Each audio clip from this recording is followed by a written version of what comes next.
Thank you for the opportunity to speak. I'd like to acknowledge the traditional owners of the land, the Guringai, and the present-day custodians, the Darkinjung. I want to acknowledge that my interest in this comes from my passion for heritage and the education of young people. I work as a senior psychologist in the schools on the peninsula, managing the counselling service there. I first became involved with this when the first CCRDC report came out, proposing to put the Performing Arts Centre on the waterfront by cutting in half our War Memorial Park, which was established in 1887 as our first town park, became the place where we put our memorials one after another, and currently has 12 memorials. The design for that acknowledged only 2 of them, the Cenotaph and the Boer War Memorial, and even in the heritage statement that they got for the second round, they suggested that the Boer War Memorial might, because it had the names of 3 dead people on it, have come from perhaps a cemetery somewhere on the coast. That was because CCRDC constrained the heritage consultants who were asked to do the heritage study for them from looking at any primary documents. When I rang them and said, "Why can you make such mischievous speculation? Because you want to move the War Memorial, I know." They said, "The CCRDC constrained our brief."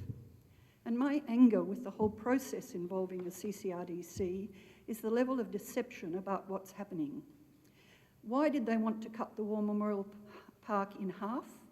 Because they were on the lookout for somewhere, anywhere, to move the Performing Arts Precinct. And why did they want to do that? You will find the answer from Graham Inchley here, and if you listen to ABC Radio, you would have heard him confirm it. The CCRDC was established because the Gosford Primary School was vacant and no longer needed, and the rest of the land was government land which we could make available for development in order to enliven the CBD. And he also now admits that they have no control over what the developers build. They look to the developers to come up with the good ideas about what will happen. How could this happen? I complained that there was no heritage study. The minister ordered that biased heritage study to be done, and I don't think realised what had happened. And then the next reiteration was to identify that it could go on the Poppy Park instead.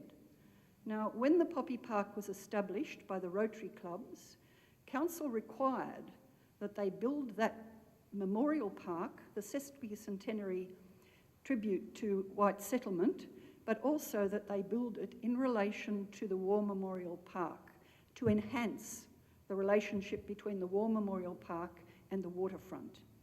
Apex provided the steps that lead up to it.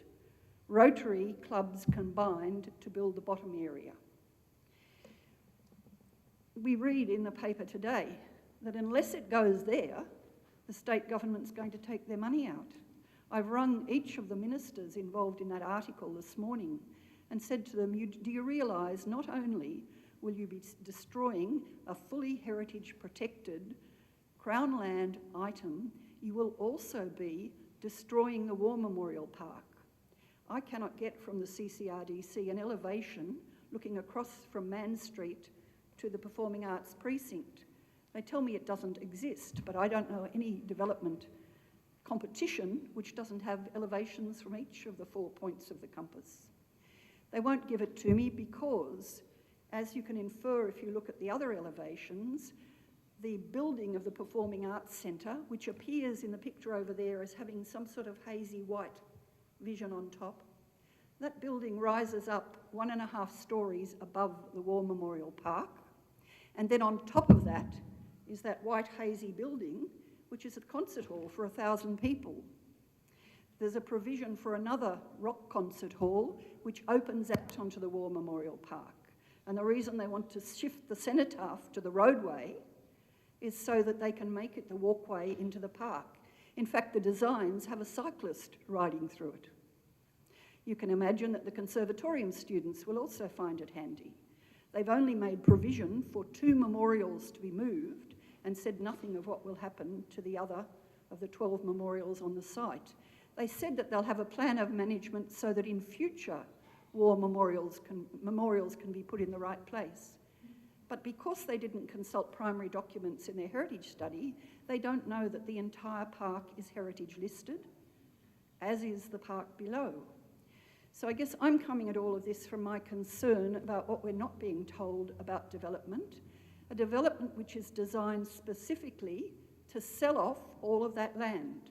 The school land was dedicated in 1939 for the purpose of running a public school. Since that time, and since the earliest days of Gosford, and that's what my pictures up on the wall are about, we have reclaimed land from the Broadwater. And as it's been reclaimed, it's been declared Crown land, reserved for public recreation and reserved from sale. The processes whereby Crown land is managed by Gosford Council are to pretend there's no Crown Lands Act and deal with it as community land, like the rest of their parks.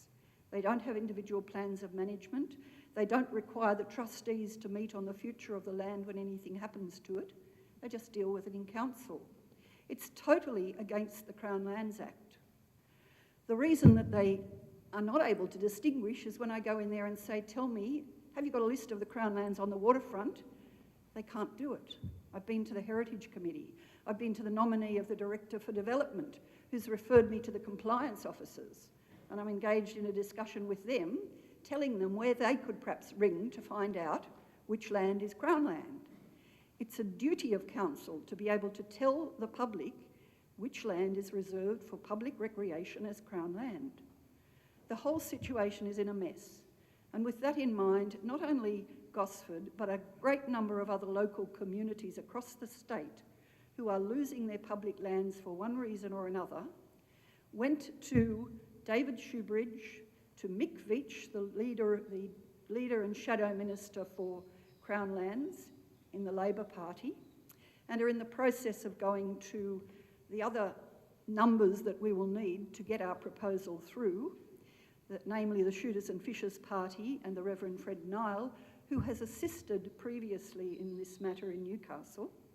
And we've sought to establish a committee of inquiry in the upper house to try and unmask all that is happening with the land that is owned by the public. The school is public land. It's dedicated for a public purpose. The rest of it is reclaimed Crown land.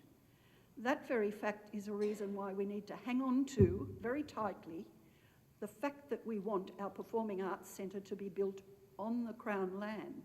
It is the original land. All the rest is reclaimed. I spoke to the engineer who did the footings of the County Council building, and he told me that although the County Council front building sits on sandstone, he had to go down up to 60 feet to get footings in the back half of that building. The reason for that is that there's a creek that carved out Gosford. That creek is underground in a 9-foot drain. The drain has about this far to go before the water tops it. I asked Gosford's Environment Officer, when he was talking about the impact of sea level rise, what will happen when it tops it?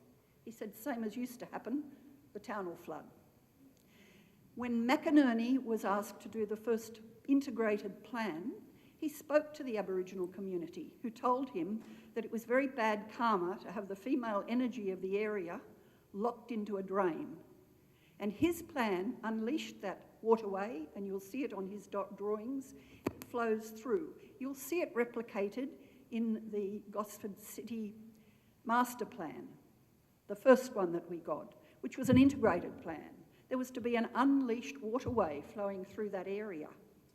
There was consultation through the Gosford Challenge with all members of the community.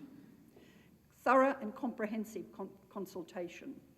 Then Our City, Our Destiny development was worked out by consultation between the predecessor of the CCRDC and the local council, and that document is available in several places if you want to have a look at it, but the drawings inside your handout are taken from that document. And you will see that in every drawing, the Performing Arts Centre is placed on the school site. Yet you'll see here a complete denial of that fact that that ever happened. Thank you for your time.